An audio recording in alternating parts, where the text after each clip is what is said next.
নমস্কাৰ প্ৰিয় দৰ্শক সকলোকে স্বাগতম জনাইছো মই পাৰ্থ। প্ৰিয় দৰ্শক, উচ্ছেদ চলিছে উজনিত, নামনিত আৰু শেহতীয়াকৈ উৰিয়াম ঘাটত উচ্ছেদ চলি আছে বনাঞ্চল মুক্ত কৰাৰ প্ৰয়াস চৰকাৰৰ বেদখলকাৰীৰ পৰা।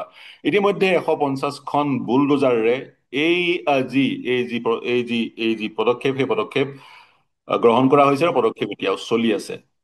এতিয়া প্ৰাসংগিক বিষয়টো যিটো বিষয়ে শিৰোনাম দখল কৰিছে বা চৰ্চাৰ কেন্দ্ৰবিন্দু হৈ পৰিছে উৰিয়াম ঘাটত বা উৰিয়াম সৰু পথাৰৰ সেই বনাঞ্চলসমূহত যিবোৰ বনাঞ্চল বেদখল কৰিছিল বিভিন্ন লোকে বা মুখ্যমন্ত্ৰীৰ বাসাত ধিং বা লাহৰীঘাটৰ পৰা বিভিন্ন লোক, মূলতঃ বংগমূলীয় ইছলাম ধৰ্মী লোক সেই স্থানলৈ গৈ সেই স্থানত নিগাজীকৈ থাকিব লৈছিলে আৰু বিভিন্ন তামোলৰ বাগান আৰম্ভ কৰিছিলে। সেই স্থান এতিয়া বেদখলমুক্ত কৰা হৈছে, কিন্তু মূল বিষয়টো সেইসমূহ লোকক প্ৰাক্তন মুখ্যমন্ত্ৰী অসমৰ গোলাপ বৰবৰা বা প্ৰথমজন অসমৰ অকংগ্ৰেছী মুখ্যমন্ত্ৰী 1977 চনত 2 বছৰ বা 2.5 বছৰ কালৰ কাৰণে যিগৰাকী মুখ্যমন্ত্ৰী আছিল তেওঁৰ পৃষ্ঠপোষকতাত বহু লোকক 70 বা তেতিয়াৰ পৰাই যোৱা 4 দশকৰ পূৰ্বে সেই স্থানত সংস্থাপিত কৰা হৈছিল বুলি কোৱা হৈছে। আমাৰ সৈতে সংযুক্ত হৈ আছে পংকজ বৰবৰা। পংকজ বৰবৰাই এটা ফেচবুক পেজৰ যোগেদি গোটেই বিশ্লেষণটো আগবঢ়াইছে। প্ৰকৃততে ঘটনাটো কি পংকজ বৰবৰা ডাঙৰীয়া? গোলাপ বৰবৰাই সেইসকল লোকক তাত সংস্থাপিত কৰিছিল নেকি মুখ্যমন্ত্ৰী হৈ থকাৰ সময়ছোৱাত? পাৰ্থ বৰা ডাঙৰীয়া, যোৱাকালি উৰিয়ামঘাটত যেতিয়া বেদখলমুক্তৰ অভিযান চলি আছিল, তাত গুৱাহাটীৰ পৰা প্ৰকাশিত এটা চেনেলে তাৰ স্থানীয় সংবাদদাতাই এটা নিউজ প্ৰকাশ কৰিছিল। নিউজটোত মোৰ প্ৰয়াত পিতৃ আৰু অসমৰ সেই প্ৰথমজন অকংগ্ৰেছী মুখ্যমন্ত্ৰী গোলাপ বৰবৰা ডাঙৰীয়াৰ নেতৃত্বৰ চৰকাৰে সেই অঞ্চলত সেই মানুহসকলক সংস্থাপিত কৰিছিল বুলি বাতৰি এটা প্ৰকাশ কৰিছিল। আৰু মোৰ প্ৰয়াত পিতৃৰ ফটো আদিও তাত দেখুৱাইছিল, মানে যিখন মানে এখন হয় ফটো, সেই সময়ৰ হয়, ফটো বেলেগ এখন ফটো। হয়, আৰু তাতে দুটা সাক্ষাৎকাৰ প্ৰকাশ কৰিছিল। এজন সাক্ষাৎকাৰ তাত যিটো বেদখলকাৰী যাক উচ্ছেদ কৰা হৈছে তেওঁ কান্দি কান্দি কৈ আছিল, যেতিয়া সাংবাদিকে সুধিছিল, সেই চেনেলটোৰ স্থানীয় সাংবাদিকগৰাকীয়ে সুধিছিল যে আপুনি ইয়ালৈ কেতিয়া আহিছিল, তেখেতে কৈছিল যে মোৰ দাদা 1974 চনত ইয়ালৈ আহিছিল। তেতিয়া সেই সময়ত নগা বেদখলকাৰী, আপুনি জানে উৰিয়াম ঘাটৰ বা এই চুঙাজান হয়, অঞ্চল গোলাঘাট জিলাৰ সীমামূৰী অঞ্চলত নগাসকলে কেতিয়াবা ভূমি দখল কৰিবলৈ আহে এই কৃষি প্ৰধান অঞ্চলখনত। তেতিয়া নগাই তেওঁৰ হাতখন কাটি দিছিল। আৰু আন এজন সংখ্যালঘু সম্প্ৰদায়ৰ মানুহ, যিখন ফটো দেখিছো তাত, সেই মই টিভি চেনেলটোৰ সেই সংবাদটো চাই আছিলো, তাত এজন সংখ্যালঘু সম্প্ৰদায়ৰ মানুহ ইয়ালৈ আহিছিলো। আপুনি পাৰ্থ বৰা ডাঙৰীয়া নিশ্চয় জানে, অসমত গোলাপ বৰবৰা নেতৃত্বৰ চৰকাৰ হৈছিল 1978 চনত। স্বাভাৱিকতে তেতিয়াহ'লে 1973-74 চনৰ পৰা সেই অঞ্চলত মানুহখিনি আছিল। নাই নাই, আৰু 1973-74 চনত আছিলে, কিন্তু মূল বিষয়টো 1977 চনত তেওঁ মুখ্যমন্ত্ৰী হোৱাৰ পিছত হয়, তেওঁৰ পৃষ্ঠপোষকতাত ইছলাম ধৰ্মী বংগমূলীয় লোক সংস্থাপিত হৈছিল নেকি? নাই, হয়, তাত স্বাভাৱিকতে তেওঁ কৈছে যে ইয়াত কৈছিল সেই মানুহখিনি তেতিয়াহে অনা হৈছিল যিখিনি উচ্ছেদিত মানুহ।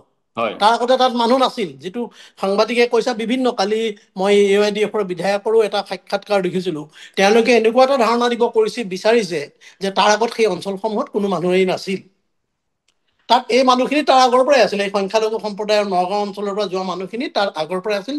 আৰু আপুনি নিশ্চয় জানে, সমাজবাদী বা ছচিয়েলিষ্ট সকলে গোলাঘাটৰ দয়াং অঞ্চলত তাত যিখিনি ভূমিহীন মানুহে বন বিভাগৰ মাটি দখল কৰি বহুত দিন আছিল, আৰু সমাজবাদীসকলে গোলাপ বৰবৰা, নিবৰণ বৰা, শংকৰ বৰুৱা, নগেন বৰুৱা, শুনেশ্বৰ বৰা আদি নেতাসকলে সেই অঞ্চলত সেই স্থানীয় কৃষকসকলক, এটা বেলেগ অঞ্চল, তাৰ পৰা প্ৰায় 100 কিলোমিটাৰ মান দূৰত, বোধহয় এঘণ্টামান লাগে, 45 কিলোমিটাৰ দূৰত, য'ত গোলাপ বৰবৰা চৰকাৰে মানুহক মাটি ভূমি স্থানীয় থলুৱা ভূমিহীন মানুহক মাটি আবণ্টন কৰিছিল। আৰু গোলাঘাট জিলাৰ ৰাজহৰ মেপত বা চৰকাৰৰ নথিপত্ৰত এতিয়াও ঘিলাধাৰী ছচিয়েলিষ্ট গাঁও হিচাপে জানে। এই হয়, নামটো মই এইকাৰণে কৈছো, সেই মানুহখিনি আৰু হয় সেই ৰেঙমা বনাঞ্চলত বা যিখিনি চুঙাজান অঞ্চলত 1979 চনত নগাই তাত আক্ৰমণ কৰিছিল, আৰু স্থানীয় লোকসকল তাৰ পৰা পলাই আহিছিল। ৰিলিফ কেম্পত সেই দুৰ্ভগীয়া মানুহখিনি সেই সময়ত কিন্তু ৰিলিফ প্ৰদান কৰিছিল। সেই কথাখিনিয়ে আছে, তাত মাটিৰ কোনো আবণ্টন দিয়া হোৱা নাছিল বুলি মই জানো। আৰু তেতিয়া নাই, আপোনাৰ পৰা পুনৰ জানিব বিচাৰিম নগাৰ আগ্ৰাসন চলিছিলে। নগাৰ আগ্ৰাসনত উৰিয়াম ঘাট বা সেই অঞ্চলৰ কিছু লোক সেই স্থানৰ পৰা আঁতৰি আহিছিল, তেওঁলোকক ৰিলিফ দিয়া হৈছিল, সেই কথাটোৱে কৈছে নহয় জানো? এই পিছৰ নগাৰ আগ্ৰাসনৰ বিষয়টো পুনৰ আপোনাৰ পৰা জানিব বিচাৰিম। 1979 চনত তাত নগাই আগ্ৰাসন হৈছিল। তেতিয়া সেই মানুহখিনি অলপ তাত যিখিনি মানুহ আছিল পলাই আহিছিল, কিন্তু চৰকাৰৰ যিটো দায়িত্ব আছিল তেখেতসকলৰ ৰিলিফ কেম্পত আছিল, আৰু ৰিলিফ কেম্পত থকাৰ অৱস্থাত তেখেতসকলক খাদ্য দ্ৰব্য আৰু যিখিনি ৰিলিফ কেম্পত থাকিলে যিখিনি কৰিব লাগে মানৱতাৰ খাতিৰত আৰু চৰকাৰৰ নিয়ম অনুসৰি সেইখিনি কাম কৰা হৈছিল। আৰু 1979 চনত সেই অঞ্চলসমূহত অসমৰ ছাইডৰ পৰা তেতিয়া গোলাপ বৰুৱা চৰকাৰে ৰাস্তা ঘাট বনাই দিছিল যাতে পুলিচ মিলিটাৰী যাব পাৰে, সোনকালে কিবা হ'লে ঘটনা সীমালৈ যাব পাৰে, তাৰ আগত তাত কোনো ব্যৱস্থা নাছিল। আজি 40-50 বছৰৰ পিছত এই কথাখিনি পুনৰ এই কাৰণে ওলোৱা হৈছে, মোৰ এনেকুৱা এটা অনুমান হৈছে যে ডক্টৰ হিমন্ত বিশ্ব শৰ্মা চৰকাৰে প্ৰথমজন অকংগ্ৰেছী মুখ্যমন্ত্ৰী গোলাপ বৰুৱা ডাঙৰীয়াৰ জন্ম শতবাৰ্ষিকী পালন কৰিব লৈছে, আৰু আগষ্ট মাহৰ 29 তাৰিখৰ পৰা বছৰজোৰা কাৰ্যসূচীৰে এই জন্ম শতবাৰ্ষিকী আৰম্ভ হ'ব। এই মুহূৰ্তত এই এনেকুৱা কিছুমান কথা উলিয়াই দি গোটেই বিষয়টো আন এটা ষড়যন্ত্ৰ ৰচনা কৰিছে যেন মোৰ কোনো শক্তি এটা ষড়যন্ত্ৰ ৰচনা কৰিছে যদি মোৰ অনুমান হৈছে। হয়, অৰ্থাৎ আপুনি স্পষ্ট কৰি দিছে গোলাপ বৰবৰুৱাৰ পৃষ্ঠপোষকতাত ইছলামধৰ্মী বংগমূলীয় লোকৰ সংস্থাপন কৰা সেই অঞ্চলত হোৱা নাছিলে। নাছিল। সেই কথা স্পষ্ট। সেই আৰু মানুহখিনি তাত আগৰ পৰাই আছিল, 73-74 চনৰ পৰা আছো বুলি তেওঁলোকে স্বীকাৰ কৰিছে। হয়, 73-74 চনৰ পৰা তেওঁলোক আছিল আৰু বুলি আপুনি স্বীকাৰ কৰিছে। জানে সেই যিসকল মানুহ বেদখলকাৰী তেওঁলোকে প্ৰথমতে কেইঘৰমান মানুহ এটা জেগালৈ যায়, তাৰ পিছত তেওঁলোকৰ বংশ পৰিয়াল গাঁৱৰ মানুহ তালৈ লৈ গুচি আহে। তাত কোনো সংস্থাপনৰ প্ৰশ্ন, আৰু সেই সময়ত এই কোনো সংস্থাপনৰ তাত নগাঁৱৰ পৰা নি 78 চনত তাত বহুৱাৰ কোনো থাকিব মানে সেইটো হ'বই নোৱাৰে। তেনেধৰণৰ নীতি চৰকাৰখনে গ্ৰহণ কৰা নাছিলে। আৰু আৰু আপুনি আৰু যদি চৰকাৰে গিলাধাৰীত আপুনি চৰকাৰে যদি খেলিলেহেঁতেন বহুৱাৰ সিদ্ধান্ত নিশ্চয় তেতিয়াহ'লে 78 চনত চৰকাৰৰ কেবিনেট সিদ্ধান্তত নিশ্চয় থাকিব লাগিব, এটা জেগাত যদি সংস্থাপিত কৰে চৰকাৰৰ কেবিনেট ডিচিজন নিশ্চয় থাকিব লাগিব। কিন্তু হয়, মই জনাত তাৰ সমান্তৰালকৈ যিজন মুখ্যমন্ত্ৰীৰ পৃষ্ঠপোষকতাত মঙলদৈ সমষ্টিৰ ভোটাৰ তালিকাত হাজাৰ বিজাৰ সন্দেহযুক্ত নাগৰিকৰ নাম অন্তৰ্ভুক্ত হোৱাৰ কথাটো পোহৰলৈ আহিছিল, হয় সেইজন মুখ্যমন্ত্ৰীয়ে তেনেধৰণে সন্দেহযুক্ত নাগৰিকক, যিসকল ভাৰতীয় নাগৰিক হয়নে নহয় তাৰ তাৰ তাৰ নিৰ্ণায়ক এটা পদক্ষেপ গ্ৰহণ কৰা হোৱা নাছিল। তাৰ পূৰ্বেই সেইসকল লোকক সেই স্থানত বহুৱাৰ যিটো বিষয়, সেই বিষয়টো আপুনি ভাবিছে পৰিকল্পিতভাৱে কোনোবাই উলিয়াই দিব বিচাৰিছে, নহয় জানো? হয় হয়, আৰু এটা কথা আপুনি আপোনাৰ ফেচবুক পোষ্টত উল্লেখ কৰিছে, ঘিলাধাৰী টি ষ্টেটত হয় এটা কথা উল্লেখ কৰিছে, সেই বিষয়টো আপোনাৰ পৰা জানিব বিচাৰিম। সমাজ ছচিয়েলিষ্টসকলে শিলাবাৰী অঞ্চলত তাৰ যিখন আমাৰ স্থানীয় থলুৱা লোক আছে, সেই লোকসকলে তাত বনাঞ্চলত বসবাস কৰি আছিল, আৰু তেখেতসকলক চৰকাৰে বিভিন্ন সময়ত উচ্ছেদ কৰিছিল। মই পাৰ্থ অহা কাইলৈ দিম 1973-74 বা সেই সময়ত কংগ্ৰেছ চৰকাৰে যেতিয়া মানুহক উচ্ছেদ কৰিছিল, 3জন মানুহ স্থানীয় থলুৱা মানুহৰ কিন্তু মৃত্যু ঘটিছিল। তাৰ ডিটেইলছটো মই কাইলৈ সেইখিনি সাংবাদিকসকলক জনাম। কিন্তু তেখেতে উচ্ছেদ কৰিছে, আৰু ছচিয়েলিষ্টসকলে সেই সময়ত আন্দোলন কৰিছিল। প্ৰখ্যাত সমাজবাদী নেতা স্বাধীনতা সংগ্ৰামী শংকৰ বৰুৱা, মোৰ প্ৰয়াত পিতৃ গোলাপ বৰবৰা, নিবাৰণ বৰা, সোণেশ্বৰ বৰা আদি নেতাসকলে তাত বহু বছৰৰ পৰা দাবী কৰি আছিল সেই থলুৱা মানুহসকলক তাত মাটিৰ আবণ্টন দিব লাগে।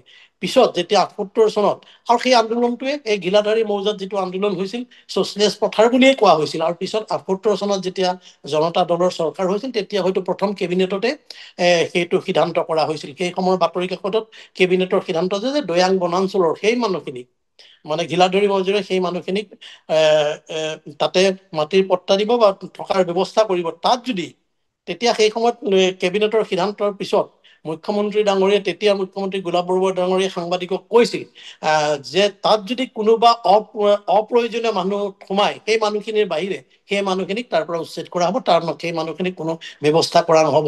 আৰু আজিও গোলাঘাট জিলাৰ ৰাজহ যিবিলাক চৰকাৰী নথি পত্ৰ আছে সেইখনক ছচিয়েলিষ্ট পথাৰ বুলিয়ে জানে, সেইখন ছচিয়েলিষ্ট পথাৰ বুলি জানে। এতিয়াও আছে ৰেভিনিউত সেইখন ছচিয়েলিষ্ট পথাৰ অঞ্চলৰ। সেইটো হয়তো ভাৰতৰ মাটিলৈ যি আন্দোলন হৈছিল গিলাধাৰী মৌজাৰ, সেই আন্দোলনে ভাৰতৰ এই আন্দোলনসমূহৰ ভিতৰত অন্যতম আন্দোলন হিচাপে সেই সময়ত স্বীকৃতি লাভ কৰিছিল। হয়, সেই সময় স্বীকৃতি লাভ কৰিছিল। অৰ্থাৎ যি ধৰণৰ এক চৰ্চা কেন্দ্ৰবিন্দু হৈ পৰিছে গোটেই বিষয়টো, আপুনি ক'লে স্থানীয় যিসকল উচ্ছেদিত লোক তেওঁলোকেও সেই গোলাপ বৰবৰুৱাৰ নামটো উল্লেখ কৰিছে। তাৰ সমান্তৰালকৈও আমিও দেখা পাইছো বিভিন্ন ৰাজনীতিবিদে, বিশেষকৈ AIDF বা সংখ্যালঘু ছাত্ৰ সন্থা ইত্যাদি গোলাপ বৰবৰুৱাৰ নামটো উচ্চাৰণ কৰা পৰিলক্ষিত হৈছে। মূলতঃ তেওঁলোকে ক'ব বিচাৰিছে ৰেংমা বনাঞ্চল বা উৰিয়াম ঘাট বা সৰুপথাৰ সম জিলাৰ সেই অঞ্চলবোৰ, যি অঞ্চলবোৰত আজি বুলডোজাৰ চলিছে সেই অঞ্চলবোৰত তেওঁলোকক 70 দশকতে গোলাপ বৰবৰুৱাৰ পৃষ্ঠপোষকতাত সংস্থাপিত কৰা হৈছিল। গতিকে এই বিষয়টো আপুনি সমুলাঞ্চে নস্যাৎ কৰিছে আৰু পৰৱৰ্তী সময়ত এই বিষয়টোত অধিক আপুনি তথ্য প্ৰদান কৰিব। হয়। সেইটো হয়। মই পৰৱৰ্তী সময়ত সেই সময়ত 73-74 চনত কংগ্ৰেছ চৰকাৰৰ দিনত তাত উচ্ছেদ কৰিছিল, থলুৱা লোকসকলকহে উচ্ছেদ কৰিছিল, সেই মানুহসমূহে উচ্ছেদ কৰা নাছিল। হয়, মই আপোনাক এইখিনি সময় দিয়াৰ কাৰণে ধন্যবাদ জনাইছো। পৰৱৰ্তী সময়ত আপোনাৰ পৰা অধিক তথ্য লাভ কৰিম। আপুনি এটা কথা স্পষ্ট কৰি দিছে, আপোনাৰ পিতৃ প্ৰথমজন কংগ্ৰেছী মুখ্যমন্ত্ৰী অসমৰ গোলাপ বৰবৰুৱাৰ পৃষ্ঠপোষকতাত আজি য'ত উৰিয়াম ঘাটত উচ্ছেদ চলিছে সেই উচ্ছেদিত লোকসকলৰ সংস্থাপিত কৰা হোৱা নাছিল। কিন্তু হয় কিন্তু কিন্তু তেওঁ মুখ্যমন্ত্ৰী হোৱাৰ পূৰ্বতে সেই স্থানলৈ কিছু লোক গৈছিলে, অৰ্থাৎ সেই স্থান বেদখল কৰাৰ যি বুৰঞ্জী বা যি এক প্ৰক্ৰিয়া, সেই প্ৰক্ৰিয়া আজিৰ পৰা 50 বছৰৰ পূৰ্বে আৰম্ভ হৈছিলে। যি কি নহওক বৰবৰুৱা ডাঙৰীয়া, আপোনাক মই ধন্যবাদ জ্ঞাপন কৰিছো আমাৰ সৈতে সংযুক্ত হৈ এইখিনি বহুমূলীয়া সময় দিয়াৰ কাৰণে। পৰৱৰ্তী সময়ত অধিক তথ্যৰ কাৰণে আপোনাৰ সৈতে পুনৰ সংযুক্ত হ'ম। ধন্যবাদ।